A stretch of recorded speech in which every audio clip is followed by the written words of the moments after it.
Hola, bienvenidos al canal de materiales de construcción. En esta ocasión vamos a hablar sobre las propiedades mecánicas de los materiales.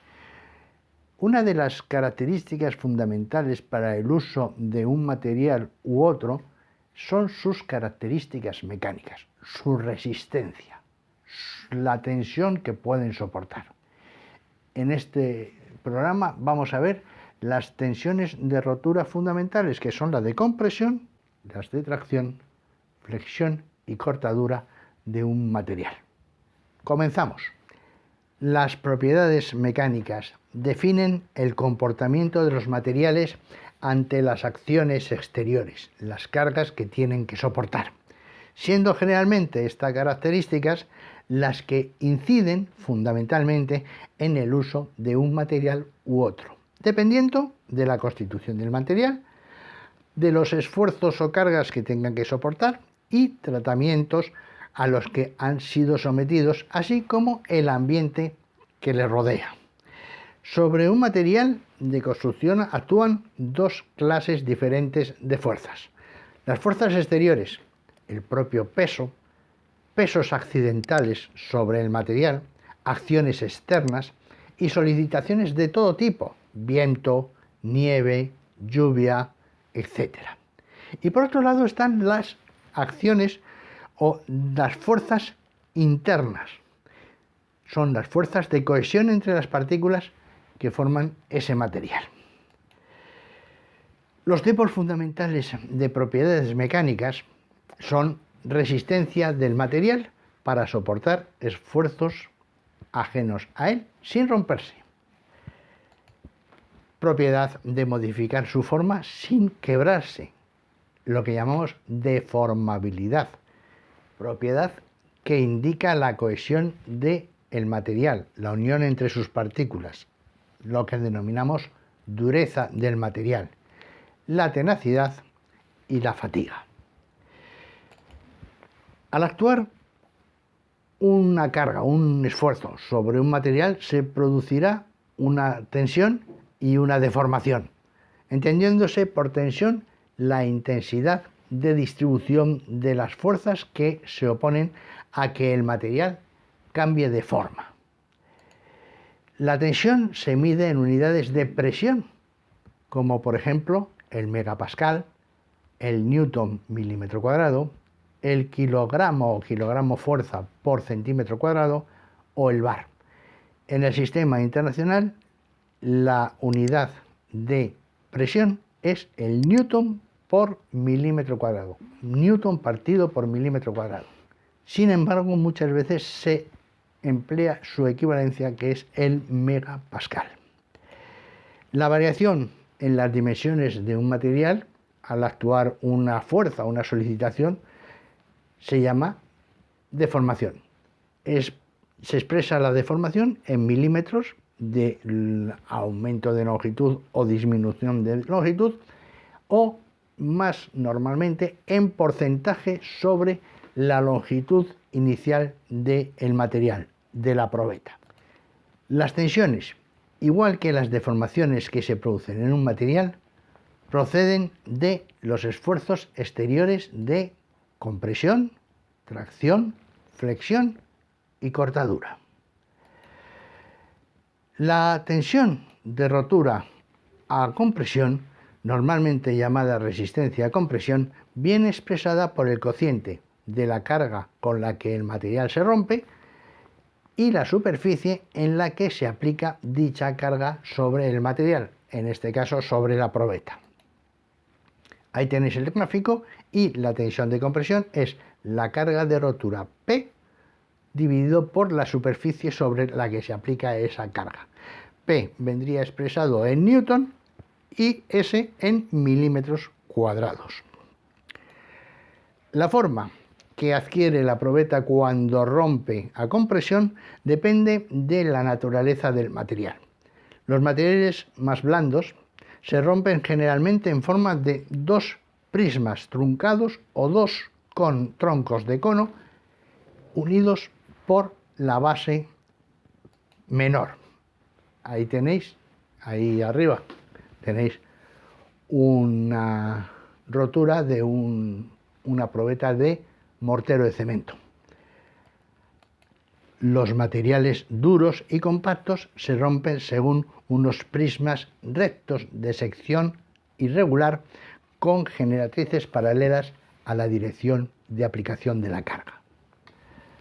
El esfuerzo de tracción es total y absolutamente opuesto al de compresión. La tensión de rotura a tracción, también denominada como resistencia a tracción, es el resultado de dividir la carga aplicada hasta conseguir la rotura entre la sección de la probeta. El resultado también se expresa en newton milímetro cuadrado, igual que la compresión, o en megapascales, ya que ambos son equivalentes. Ahí tenéis una probeta ensayada a tracción. La tensión de rotura a tracción será la fuerza F, que ha conseguido separar en dos trozos esa probeta, dividido por la superficie de la sección inicial de esa probeta. Es muy característico hacerlo en barras de acero corrugado, como veis ahí en la fotografía de aquí al lado. La tensión de rotura a flexión, normalmente denominada también resistencia a flexión o aflexotracción, se realiza utilizando la balanza de Michaelis, empleándose probetas paralelepípedas de una serie de milímetros de ancho por otra serie de milímetros de alto, colocadas entre dos apoyos separados una distancia L y aplicando la carga centrada hasta su rotura. En ese gráfico de al lado veis cómo la probeta tiene esas dimensiones de A y B en sección, una longitud superior a la separación entre apoyos y luego se produce la carga sobre la cara opuesta a donde están los apoyos y centrada.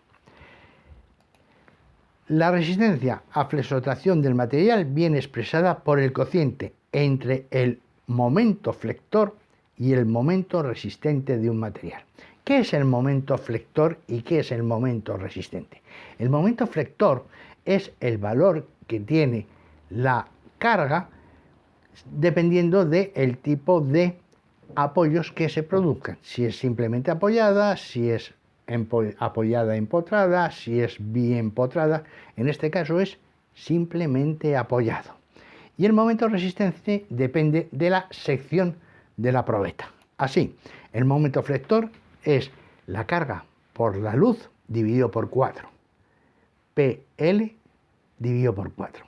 En cualquier viga simplemente apoyada, en ambos lados, siempre el momento flector será la carga por la separación entre los apoyos dividido por 4. El momento resistente, al ser un cuadrado, al ser un rectángulo, A y B, será A por B cuadrado partido por 6. Si hacemos operaciones y ponemos en el numerador el momento flector y en el denominador el momento resistente, pues tendremos que, en definitiva, la tensión de flexión, para este caso, en el que es una probeta de sección rectangular con dos apoyos separados y una carga centrada, será 3 veces la carga de rotura por la separación entre apoyos, lo que llamamos la luz, dividido por 2 veces AB cuadrado. Generalmente estas probetas A y B son iguales. No sé si os suena algo de probetas de cemento o de mortero, que ya lo vimos en la sección correspondiente en el tema de morteros y de cementos, que las dimensiones de las probetas normalizadas eran de 40 por 40 por 160.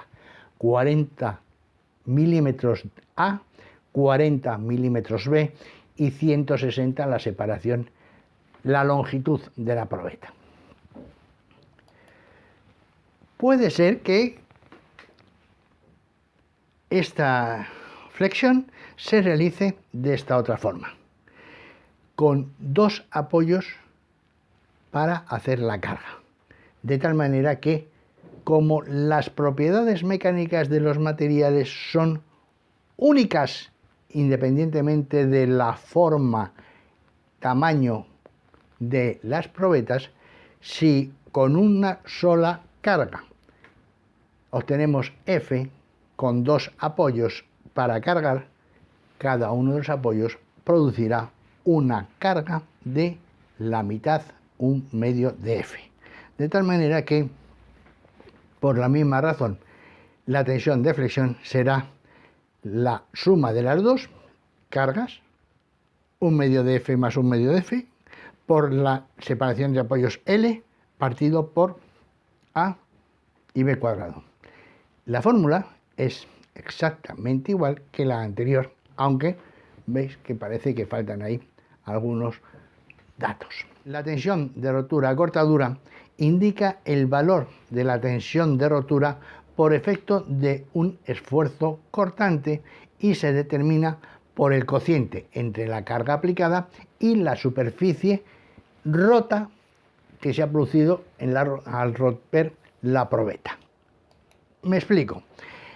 Este ensayo se realiza por cizallamiento y, dependiendo el número de secciones rotas que tenga la probeta, existen dos expresiones para determinar la resistencia a cortadura. Dos expresiones, pero el valor es único y ambas expresiones dan el mismo valor de resistencia o tensión de rotura a cortadura. En este caso, la tensión de cortadura será la carga de rotura P dividido por la superficie de la sección rota. Puede ser que en vez de una sola sección rota tengamos dos secciones rotas, porque el dispositivo, parecido al de flexión pero no igual, ya que los apoyos no son puntuales, tenemos que en este caso la tensión de cortadura es igual a F partido por dos veces la sección rota. ¿Por qué? Porque hay dos secciones rotas. Evidentemente, el valor en este caso y el valor en este caso para un mismo material tiene que ser el mismo, de tal manera que se deduce claramente que F vale 2P. De tal manera que si en el numerador ponemos 2P y en el denominador es 2 por S, el 2 y el 2 desaparecen y queda la misma expresión, el mismo valor. ¿Veis que es sencillo? Es una introducción muy sencilla a este tema tan importante. En el próximo vídeo vamos a ver algo fundamental para los ingenieros y los arquitectos: el estudio del gráfico de tensión de formación. No os lo perdáis, ¿eh? Y no faltéis, que paso lista.